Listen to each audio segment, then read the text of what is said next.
Wow, that was some failed state shit. The first presidential debate of 2020 was a complete and utter embarrassment to the United States. And hysterical Donnie's performance was an embarrassment to the office he holds. Is that enough, guys? I'm gonna keep talking about it. It was a shit show, everyone. I don't. How long? Apparently I have to keep talking about this for a while. Let's get into it.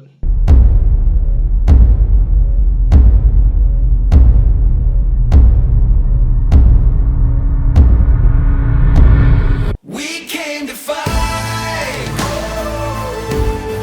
We came to take what was meant to be ours. There's no place to hide. This was the most chaotic presidential debate I've ever seen, and I suspect most of you, if not all of you, have ever seen. That was a hot mess inside a dumpster fire, inside a train wreck. That was the worst debate I have ever seen. In fact, it wasn't even a debate. It was a disgrace. That was a show. And, you know, we're on cable. We can say that. Apologies for being maybe a little bit crude. During that debate, I just kept thinking to myself, there are so many ways I could be better spending my time. I could be working out, taking up a new hobby, spending time with my family, or injecting myself with bleach to prevent COVID. But no, I subjected myself to 90 minutes of ranting by a hysterical lunatic, hell-bent on destroying democracy and not allowing his opponent to finish a single sentence. They will, under my proposal. It's not what you've said, But and it's not what your party has said. And so we have to be engaged. That's not what they're in front of- talking about, Chris. We have the highest trade deficit China with ate Mexico. your lunch, down All right, gentlemen, 18%. China ate your lunch, Joe. He said maybe we should drop a nuclear weapon on them. They may. I never said that. Antifa's an idea, not an organization. Oh, you got it, Not kid. militia. If he just stay out of the way. Look here. Oh, really? Here, Oh, really? this guy. I want to in see an fact- honest ballot cut. He's just afraid of counting the votes because he knows You're the wrong. outcome. You're wrong. I want to continue with you on I this, love Vice President Biden. Chris, he's so wrong when he makes in a fact, statement no. like that. We all know why Trump is like this. Besides not being hugged enough as a child and continuously reaching out to his deceased father from beyond the grave in a desperate attempt to feel love for the first time, Donald and his Republican Party have lost the battle of ideas. They've lost on healthcare, they've lost on social policies like women's rights, LGBTQ rights, and the race debate. All in all, I guess you can say they're losers. Now it makes more sense as to why they love those flags so much. And that's likely why when Trump wasn't interrupting Biden, he was lying. Like when Trump claimed his rallies had been outside and had no adverse effects. We use airports. Are you for not hangars, worried and about we the have a disease lot of issue, people. sir? Well, so far, we have had no problem whatsoever. It's outside. That's a big difference, according to the experts. And we do them outside. We have tremendous crowds, as you see. I mean, and literally on 24 hours notice. And Joe does the circles and has 3 people someplace. Okay. By the way, did you see sir. one of the last big rallies he had? And a reporter came up to him to ask him a question. He said, no, stand back. Put on your mask. Put on a mask. Have you been tested? I'm way far away from those other people. That's what he said. I can't. I'm going to be okay. He's not worried about you. He's not worried about the people out there breathing in one another. We've had no negative cheek to effect. jowl. No negative effect. We've had no negative effect. And I reached out to a Trump surrogate for comment, but unfortunately Herman Cain was unavailable on account of him, dying of COVID after attending a Trump rally. Oh, and breaking news, Donald Trump himself has also been diagnosed with COVID, which is strange because I didn't know you could contract a Democratic hoax. Now, no one expected Trump to be presidential during that debate. Let's be honest, that ship has sailed. That is not the right footage. Oh, whatever. Anyway, even for him, that performance was horrific. In 2016, many of Trump's supporters didn't want to vote for a woman because they thought she would be too emotional to do the job. So instead, they voted for this hysterical baby who was triggered by everything and anything. Or as Fox News would put it, Trump is an apex predator. He's the Lion King. Trump went out there tonight and did what Trump does. He's the shark in the ocean, and he acted like it. You're going to get a gladiator warrior fighter in Donald Trump, a guy that is going to go to battle like he has for the last 4 years. How is this even real? I am in my 3x3 study on the other side of the world talking about a former reality TV host who has gone bankrupt 6 times, has over $420 million in debt, paid more federal income tax to Panama in 2016 than he did America, and is actively trying to cheat in an upcoming election after being impeached for previously trying to cheat in the same election.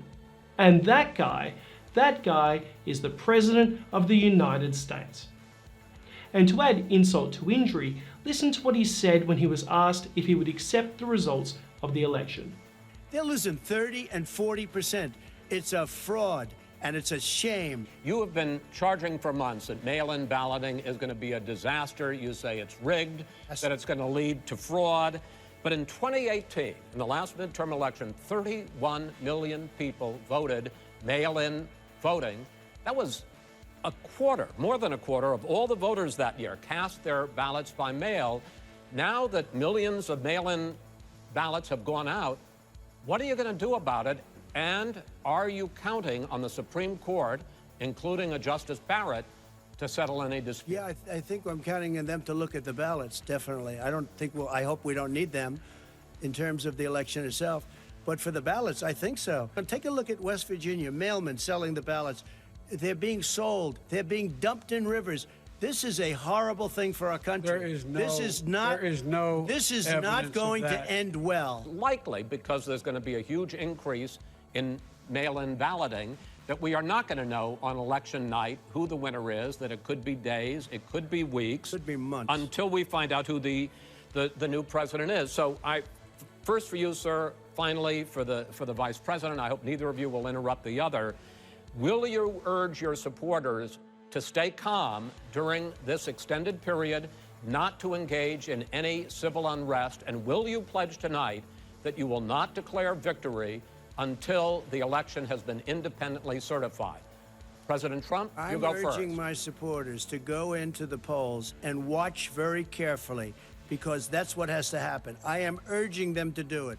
That was the second easiest question any presidential candidate can be asked at a debate, and yet Trump still managed to mess it up. You get 5% for writing your name at the top of any exam, and I can say without any hesitation, Trump has never received a full 5% on any exam he didn't pay someone else to sit for him. Now, if that was the second easiest question at any debate, surely being asked to condemn white supremacy would top the list. And yet, when asked whether or not he would condemn white supremacist groups, Trump said, sure, and then went on to not condemn them. Are you willing tonight to condemn white supremacists and militia groups and to say that they need to stand down and not add to the violence in a number of these cities, as we saw in Kenosha and as we've seen in Portland? Sure, are you I'm prepared willing to do specifically that, do it? Well, go ahead, I would say almost everything I see is from the left wing, not from the right wing. So what are you saying? I'm willing to do anything. I want to see peace. Then do it, sir. Say it. Do it. Say it. Do you want to call them?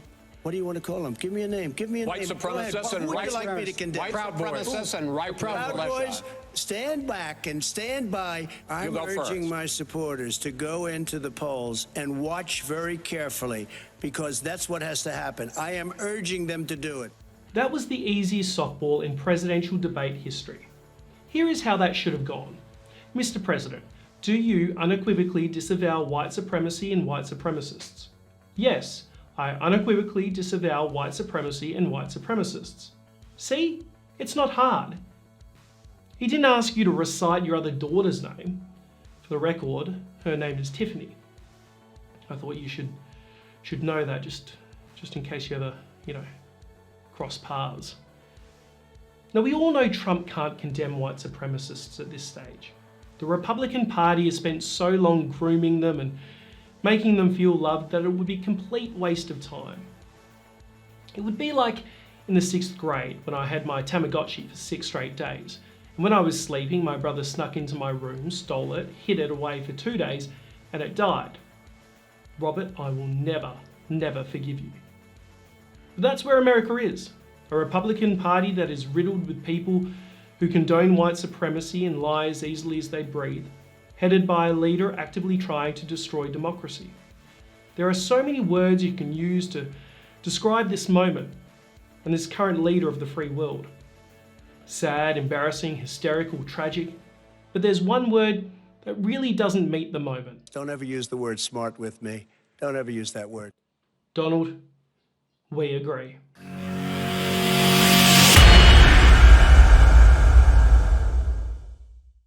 Thanks for watching. I hope you enjoyed this episode. If you did, please like and subscribe, and hit the bell so you stay up to date with all of our videos.